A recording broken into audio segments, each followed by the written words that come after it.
देंगे, लेकिन उनके हृदय की जो मलिनता है, जो हिंसात्मक वृत्ति है, जो अपवित्र बुद्धि है, ये जब तक ठीक नहीं होगी तब तक। पूज्य परम श्री महाराज जी, प्रेमानंद महाराज जी की आज जो बात है, ये बात हम सबको ध्यान से सुनना चाहिए। हमारे घर का सभी बच्चों को सुनना चाहिए। राधे राधे। तब तक हमारा देश धार्मिक देश है, हमारे यहाँ धर्म की प्रधानता है। तो इसी बात को बार बार हम सबसे निवेदन करते हैं कि ये जो हमारी नई पीढ़ी है, इसी से हमारे राष्ट्र की रक्षा करने वाले प्रकट होते हैं।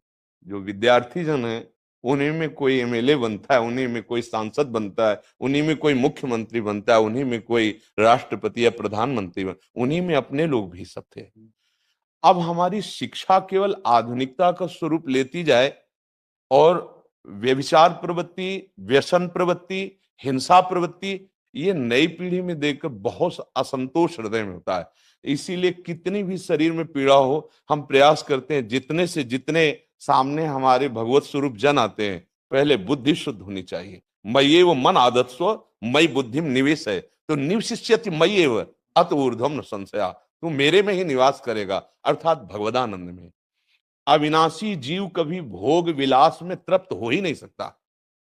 हम अगर अपने राष्ट्र की विशेष सेवा, तो हमारे धर्म का परिचय, जैसे आप जन करते हैं, धर्म का हमारा क्या स्वरूप है, हमारे जीवन का लक्ष्य क्या है। हमें जितना राम जी प्रिय हैं, कृष्ण जी प्रिय हैं, उतने ही भारत देश हमारे लिए प्रिय है। जैसे राम भक्त, कृष्ण भक्त, वैसे ही हमारे भारत देश का हर जन जन हमारा आदरणीय और पूजनीय। पर अब जो मानसिकताएं बन रही हैं, वो हमारे धर्म और हमारे देश के लिए लाभदायक नहीं होंगी। व्यसन का इतना बढ़ता स्वरूप, व्यभिचार का इतना बढ़ता स्वरूप, हिंसा का इतना बढ़ता स्वरूप, ये बहुत ही विपत्तिजनक है। अगर ये बढ़ता रहा तो हम विविध प्रकार की सुख सुविधाएं देने पर भी अपने देशवासियों को सुखी नहीं कर पाएंगे, क्योंकि सुख का स्वरूप विचार से होता है। सुख और दुख की स्थिति सत्य नहीं है, आगमा पाइनो अनित्यास, लेकिन हमारा विचार, और विचार हमारा गंदा हो रहा है। बस हमारा उद्देश्य यही है कि हमारे देशवासियों का विचार शुद्ध होना चाहिए।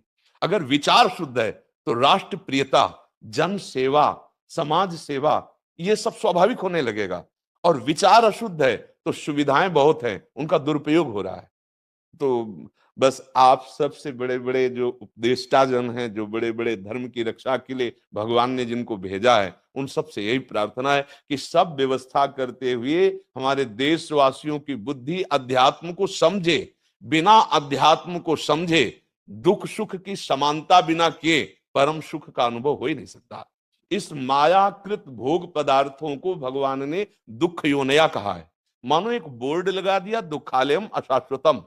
और हम सब यही चाहते हैं कि लौकिक भोगों को भोगने से ही हमारा राष्ट्र सुखी हो जाएगा या हम सुखी हो जाएंगे। नहीं, लौकिक भोगों को पूजन सामग्री बना करके और साध्य सच्चिदानंद प्रभु को रखा जाए तो आनंद की उमंगन हो जाएगी। बहुत सुंदर मानव जीवन का स्वरूप है, जिसे देव दुर्लभ कहा गया। दुर्लभो मानुषो देहो, लेकिन क्या दुर्लभता शब्द स्पर्श रूप रस गंध इन्हीं विषय के भोगने की या इन्हीं सुविधाओं के लिए दुर्लभ कहा गया?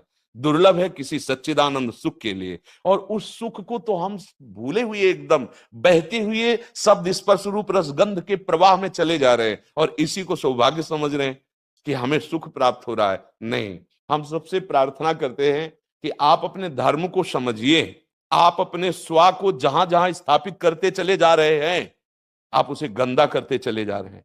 मदिरा में, हिंसा में, द्यूत कीड़ा में, बेविचार में, इसे दोष नहीं समझा जा रहा है।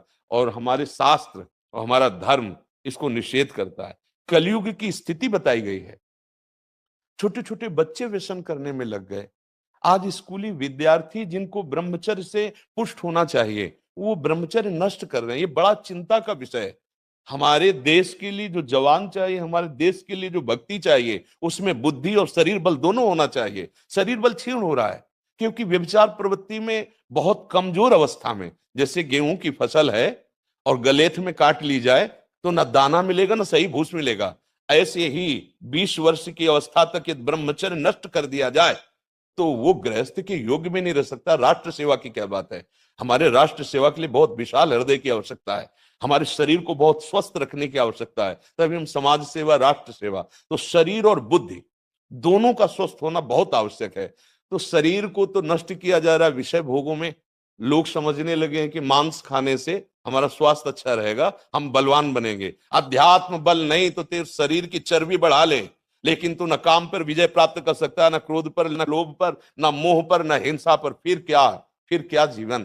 तो इसीलिए हमारा बार बार हृदय में सबसे प्रार्थना है, जिस संत भगवान भी आते हैं, ये देखो इस समय आवश्यकता विचार शुद्ध करने की है, आहार शुद्ध करने की है, आचरण शुद्ध करने की है। हमारे देश ने चरित्र की पूजा की है।